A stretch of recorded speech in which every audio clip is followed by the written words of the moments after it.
agenda hari ini, tapi saya mau flashback ya sebelumnya, bahwa tidak ada kemajuan sama sekali di pernikahan di upaya Andri untuk bersatu kembali, karena di sidang kemarin itu ada ledek-ledekan lagi dari Andri. Andri menunjukkan sifat yang buat kami tidak mengerti, tidak dewasa atau bagaimana, atau ingin memupus psikologis Nyai. Jadi dia mengatakan Nyai ketika sidang itu hantu. Nyai pun, untung Nyai sekarang kami sudah tidak terprovok, tapi kami senang ketika Andri melakukan seperti itu, karena itu adalah fakta persidangan yang mengasih lihat watak aslinya dia. Itu sidang kemarin. Kalau sidang hari ini tentang pembuktian, mungkin Pak Dika ya. Oke. Jadi hari ini hasilnya adalah tentang kesaksian dia. Dia menghadirkan 2 orang saksi, satu adik kandungnya sendiri, yang kedua karyawan bengkel. Ini aneh sekali, dia hadirkan saksi yang adik kandungnya sendiri itu tidak tahu apa-apa.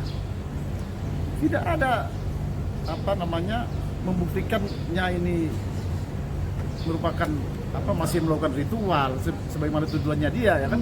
Karena harusnya kan dibuktikan kan, tujuan dia itu harus dibuktikan dengan bukti-bukti berupa saksi.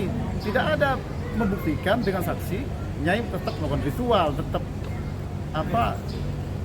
menggunakan obat-obatan atau narkotika sampai sekarang. Tidak ada buktikan itu. Saksinya dihadirkan adiknya itu tidak tahu apa, sama sekali tidak tahu apa. Taunya hanya bahwa sudah bisa ranjang. Apa sebabnya? Ditanya, apa sebabnya saksi? Tidak tahu. Tidak tahu juga. Terus yang lucunya lagi tentang saksi yang kedua ini bengkelnya, justru menguntungkan pihak Bu Roro. Diterangkan oleh saksi karyawan itu, Muhammad Irfan namanya, di bawah sumpah bahwa yang menggaji tiap minggu dia sama 6 karyawan lainnya adalah Bu Roro. Kemudian ditanya apa menguntungkan bengkelnya, dia tidak tahu.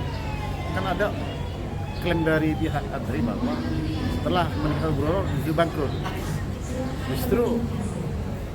Justru menguntungkan itu yang menggaji si Bu Roro begitu.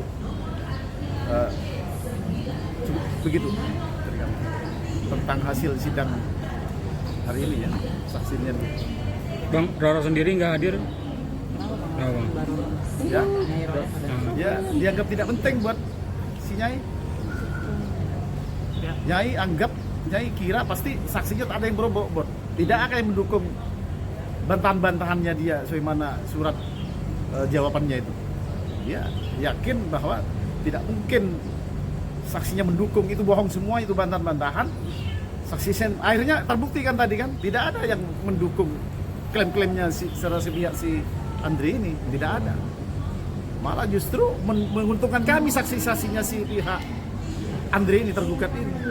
Satu ini menarik, dia kawin sebanyak 3 kali. Kawin pertama punya anak 4, kemudian cerai. Saya pertanyakan, anaknya ikut siapa? Ikut bapaknya, ikut ibunya, mohon maaf. Terus yang kedua saya pertanyakan, istri yang kedua kan cerai itu, kemudian menikah lagi. Istri yang kedua punya anak 2, kemudian ditanyakan oleh kami, setelah cerai ikut siapa? Ikut ibunya.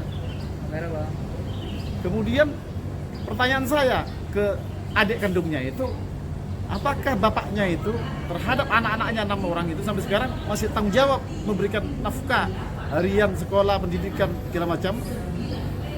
Dijawabnya tidak tahu. Artinya adiknya sendiri ragu jika kakak kandungnya bernama Andri ini tanggung jawab terhadap anak-anaknya. Karena tadi tegas, tidak tahu dia, padahal ini adik-adik sangat dekat hubungannya.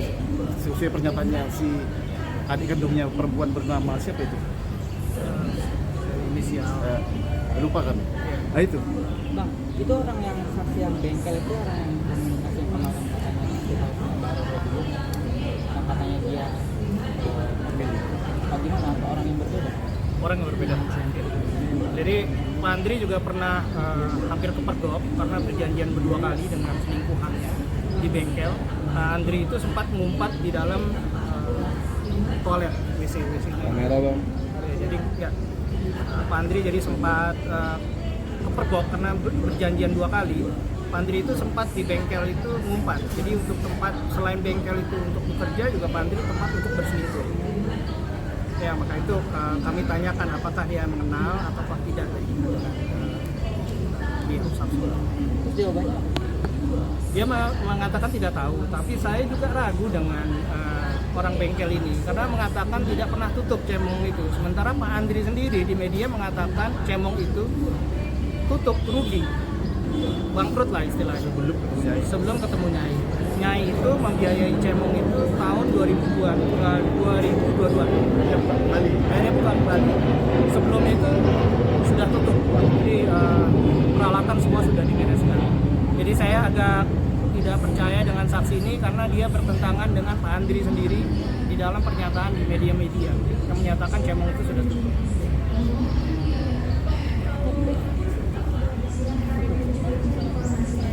Ya, jadi gini, kami terus untuk memberitahu Nyai agar memberi akses. Kami juga sudah menyiapkan kapan akan bertemu. Tapi dari itu, dari sidang kemarin aja yang sebelum ini, Andri tetap meneror Nyai, mengatakan hantu itu perbuatan yang tidak apa ya, di dalam sidang itu kan kita harus menjaga etika kita, merayu istri kita, tapi kebalikannya. Jadi Nyai tetap takut gitu. Habis dia mengatai hantu-hantu, Pak Andri ingin memeluk Nyai. Nyai di situ takut, dia ngibrit keluar. Itu yang terjadi. Itu yang kondisi psikologi klien kami terhadap Pak Andri. Akhirnya selanjutnya nanti seminggu lagi kesimpulan. Jadi hasil pencerahan bukti-bukti surat, kemudian saksi-saksi itu merupakan fakta persidangan, kita simpulkan. Nah, begitu. Justru semuanya pendeknya begini. Fakta-fakta persidangan justru menguntungkan atau mendukung gugatan klien kami, Bu Roro. Yang mana ahlinya dia, saksinya dia itu harusnya mendukung bantahannya dia, justru mendukung gugatannya Bu Roro. Termasuk adiknya sendiri itu. Begitu. Oke. Terima kasih, Bang.